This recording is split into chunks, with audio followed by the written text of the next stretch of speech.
Hi, I'm E.T. Lewis, and welcome back to my channel, Happy Halloween-a-thon. And speaking of Halloween-a-thon, I'm reviewing today a book that I finished just under a week ago. Perfect for this time of year because it does have that slight autumnal feel, because it does take place at the beginning of October. I actually listened to this book for free right before my Audible subscription ran out, so I finished it within a couple days of, so literally, like I said, just under a week. So the book is The North Woods by Douglass Hoover. I was looking for something spooky in the free stuff that was not on my pile of possibilities. I'm like, let's get one more listen before, the subscription ends. And I found this one, and I was like, It was different than what I was expecting, but it was still good. It tells the story of these corpsmen, ex-Marines. They gather every year on the anniversary of the death of one of their fallen corpsmen, and as the years go by, this happens less and less. Some of them, start disappearing from each other's lives. They stop getting in touch until one evening, one of our main characters, Wyatt, receives a phone call about his friend Siggy, who, spoiler alert, and also trigger warning, has just OD'd. He survives. Wyatt starts getting in touch with all the people he can from the Corps, and he ends up getting a hold of another main character named Doc. He and Doc pick Siggy up, and they decide to take him away for the weekend and kind of give him a bit of an intervention and, time to recoup after his OD. They end up at the cabin of another fellow corpsman, Crossman, kind of gonna ultimately surprise him since he, has this cabin open to any of their, old acquaintances to just drop in whenever. He's not there, and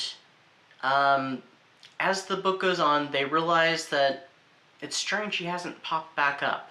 So they start looking through his papers, and they find some strange drawings and references to Hyperborea. Siggy decides that they need to go out into the woods and, find him, make sure he's okay. And as they journey into the woods, they find out that there's more here than meets the eye. Like I said, this one was not what I was expecting. I was expecting something, haunted woods, which in a way these woods are kind of haunted-ish.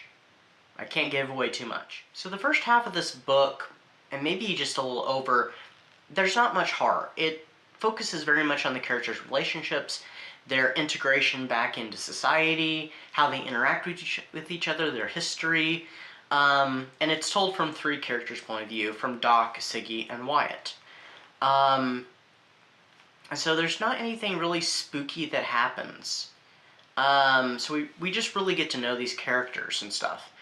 And then once they discover Crossman's, notes and stuff, and papers, they realize there's something wrong.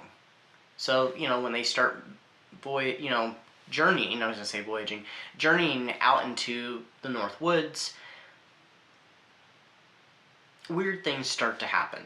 And they're gradual. They don't start happening right away. They end up getting lost. Big surprise. And that's when things take a weird turn. They do end up at this one house at one point to ask for directions and stuff, and they find just a couple teenagers and a younger kid. And they find out more about this Hyperborea, which is a reference to Greek mythology, but they find out a little more information, and you get inklings of there's something, there's something definitely sinister going on having to do with all this. Then things start taking the weird. I can't say any more without spoiling it, because it definitely went in a direction I was not expecting. So, at times this book, there's some moments in the later part of the book that had a slight Blair Witch Project feel. Not Blair Witch Project at all. This book is definitely not that. But there was some moments that made me feel, you know, that kind of gave a little bit of that Blair Witch vibe. It's hard talking about this one without spoiling it. I thought it was a pretty good book. I did like it. And I was figuring before the book was ever finished, I was like, this is probably going to be a 4-star for me. I don't think this is going to be 5-star. It was not. It was 4 stars, but it was worth it.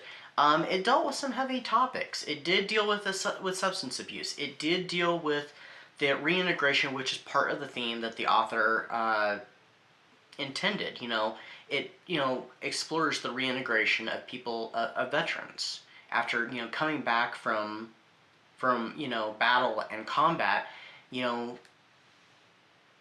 Things that happen to them trying to, return to quote-unquote civilian life. And the author does have a note at the end of the book.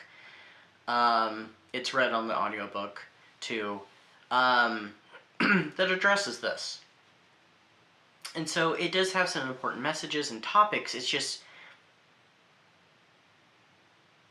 yeah, I didn't expect it to go in this direction. I feel like this may even somewhat fall into a little bit of science fiction. Maybe just a little bit. It's definitely horror, but the horror is very subtle until you get to the later part of the book.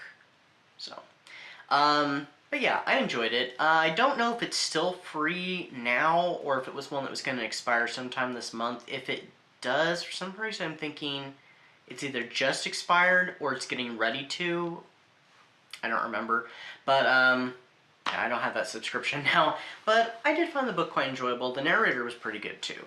I don't know if this author's written any other, kind of horror thriller books, but the writing was really good. It was very solid, so that really helped. And you got, you felt like you knew these characters, since you get to even explore their pasts. And I wasn't really sure at the start of the book if they were saying Siggy or Ziggy, but his nickname is explained, and so it made it, parents like, oh, okay, it's Siggy. But yeah, that's what I've got for you today. I hope everybody is having a great Halloween-a-thon. And we're getting really close. It's crazy that the month is almost over. So, yeah, that's what I've got for you today. Until next time, stay safe, stay spooky, and I'll see you then. Bye-bye.